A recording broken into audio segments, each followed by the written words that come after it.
नमस्कार।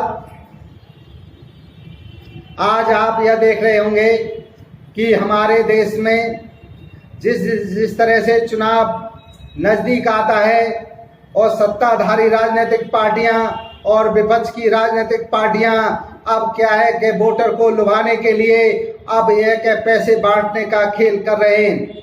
मैं देश के युवाओं और देश की बहनों आपको यह बताना चाहता हूं, यदि हमारे देश में यदि सरकार के पास में, केंद्र सरकार या राज्य सरकारों के पास में टैक्स का इतना पैसा आने लग गया है कि वह पैसा विकास कार्य पूरे हो चुके हैं देश के अंदर और पैसा अधिक आ रहा है, तो जिससे यह है कि वोट हासिल करने के लिए जिस तरह से कोई 1000 रुपये बांट रहा है, हर महीने कोई 2000 महिलाओं को देने के लिए तैयार है, तो उस तरह से यह कि पैसे न दे करके जो इन्होंने जो महंगाई की हुई है, हर चीज पर जो पैसा बढ़ाया हुआ है, उस पैसे को कम कर दीजिए। यह देश के युवाओं, आप यह देखिए कि ये चुनाव में जो चुनाव के समय पर 1000 डेढ़ हजार जो महिलाओं को देने की बात कर रहे हैं, अब यदि पैसा इन सरकारों के पास में है तो यह सरकारें टैक्स क्यों नहीं कम कर रही हैं? क्योंकि जब टैक्स का पैसा इतना अधिक आ रहा है तो इन्होंने जनता से टैक्स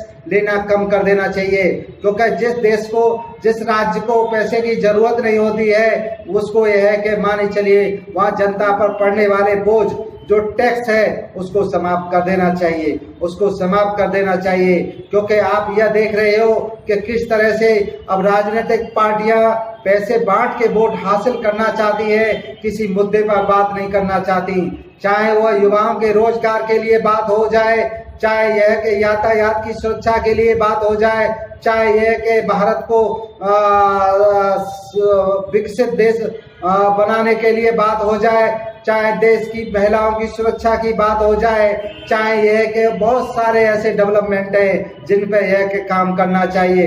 परंतु आज तक आप देखोगे वर्ष 1947 से आज तक इन्होंने किया क्या? वह बस ये है कि बिजली और पानी और सड़क पर बात करते आए। क्या मेरे देश के युवाओं और देश की बहनों, क्या यह देश के अंदर पूरा हो चुका है? जो इस तरह से यह 1000 डेढ़ हजार रुपए की रेवड़ी हर महिला को बांटने की बात कर रहे हैं। कोई कहता है कि राजनीतिक पार्टी क्या हम बसों में फ्री महिलाओं को ले जाएंगे?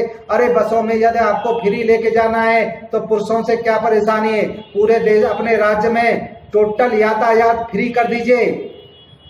आपको वोट हासिल करना है तो यातायात फ्री करिए, क्यों नहीं करते हो? क्यों एक तरफ पैसा ले रहे हो, पुरुष से पैसा ले रहे हो, स्त्री से पैसा नहीं ले रहे हो? ये कहाँ का खेल है?